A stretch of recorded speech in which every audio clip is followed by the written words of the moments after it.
Hey guys, what is going on? So I wanted to talk about a concept that I call bulking breaks. And I don't know if other people have talked about this before.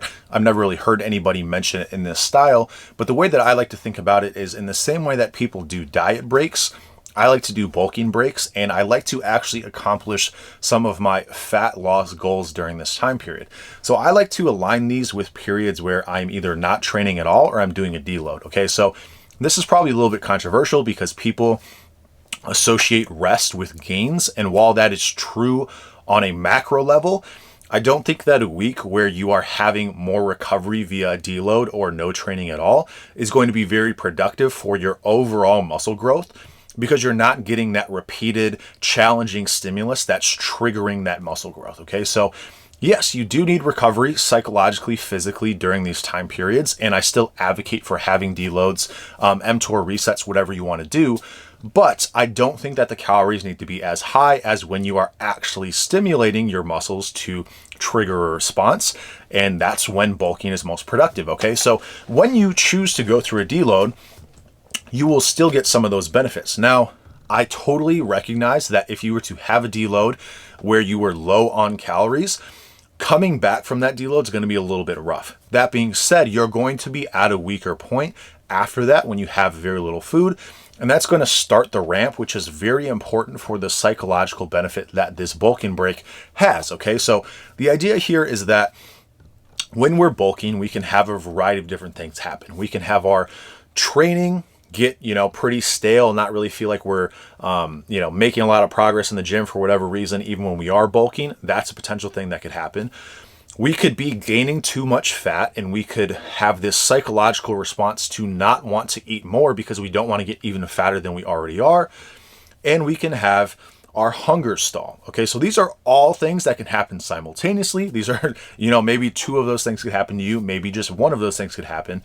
But the thing that this solves when you take this bulking break is that when you do your deload, when you do your mTOR reset, you can synchronize these two, where if your training is feeling a little bit stale, you're not really feeling, added in the gym, you don't really feel like you're getting hyped up to the same degree, you need a little bit of break from, either a deload, mTOR reset, whatever. And then when you come back from the gym, you're going to have that reignited energy.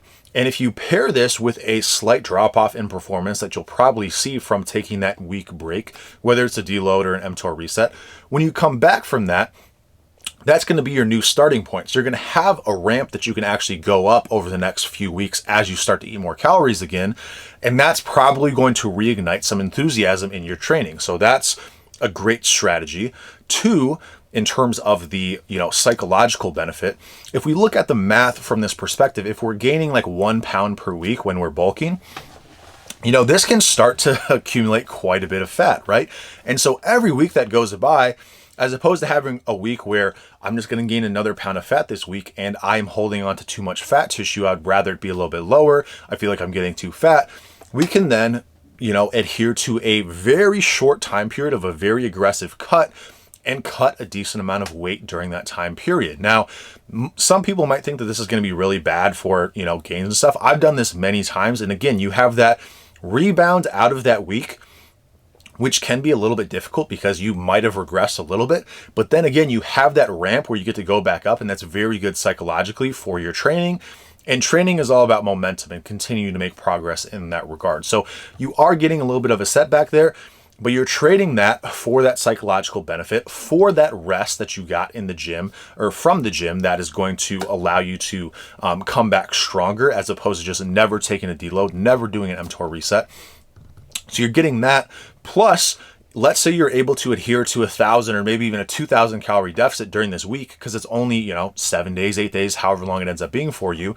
You can actually lose a significant amount of fat in that time period, have that week pass where you're not putting on that extra pound of fat, and then you have multiple weeks to work with where you can ramp the calories back up, potentially get back into a more aggressive calorie surplus. And those next few weeks are probably going to be very productive because, hey, you're not at a low body fat percentage when you do this.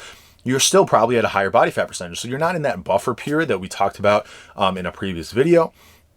As you ramp up in your higher body fat percentage, you're going to get that training momentum. You're going to have those weeks where you're supremely anabolic because you're at a higher body fat percentage, but you're getting that, decreased metabolism from that diet break the bulking break that you just had. You're getting that calorie surplus. You're going to be extremely anabolic for the next month or so. That momentum is going to carry into your training. You're going to be able to ramp the calories up and still not be at that previous level of body fat that you were at for, multiple more weeks. And then, the final thing that I talk about is if you are struggling to eat enough food. So let's say you are stuck at a certain weight, you can't get past that weight no matter how much food you eat. Well, you can partially crash your metabolism a little bit, get your body to get accustomed to being hungry. And then when you come back to eating, you're going to really enjoy eating food again when you do this. And you're probably going to have a period where you're able to adhere to that bulk very well because you know what it's like to be hungry because you haven't felt that in months. And then you go back to being hungry for a little bit. And this is why it's really good to do, in my opinion, an aggressive cut during this time period. So you come back and you have all of those psychological benefits working for you, carrying the momentum in your training, in your food, getting that major anabolic response. And then you can take that momentum, carry it on for another, that first month is going to be very anabolic. It might settle down a little bit in the following month. And then maybe after 2 to 3 months, you do this again. So this can really prolong your bulk because you're having a short kind of fat loss sprint in there. Plus, you're getting that psychological benefit with the training, and you are taking that time period where you're probably not growing very well because you are either deloading or doing the mTOR reset where your body is not getting that stimulus it needs to stimulate muscle growth. So you're not getting that. So you might as well take that relatively unproductive time that you have. It's productive for a different reason, not necessarily for muscle growth, maybe indirectly, but not directly. You take that and then you become productive in a different vector, which is fat loss, which is something that you're going to do towards the end of your bulk. You're going to actually do a legitimate cut. But for this brief period, you can extend the bulk, get that new enthusiasm, get that psychological benefit. And this is something that I've done during, my last few bulks. And I think it's been very beneficial to kind of have that break and really benefit from that. So if you found anything helpful from this, maybe you can apply as opposed to just continuing the bulk. Maybe you just want to do a maintenance phase. Maybe you want to do a slight cut. Whatever it is, I think it's something to consider because it can prolong your bulk. It can get you some psychological benefits. And I think it's just been a very effective strategy for me for getting some really good gains after I come out of these. So hopefully that can help you guys, if you apply any of those things. Maybe you don't do it in the exact way that I do, but that's something that I've really benefited from over my last couple bulks. And I think it's helped make them very productive. So anyway, that's all I got to say about that. I'll keep you updated and I'll talk to you soon.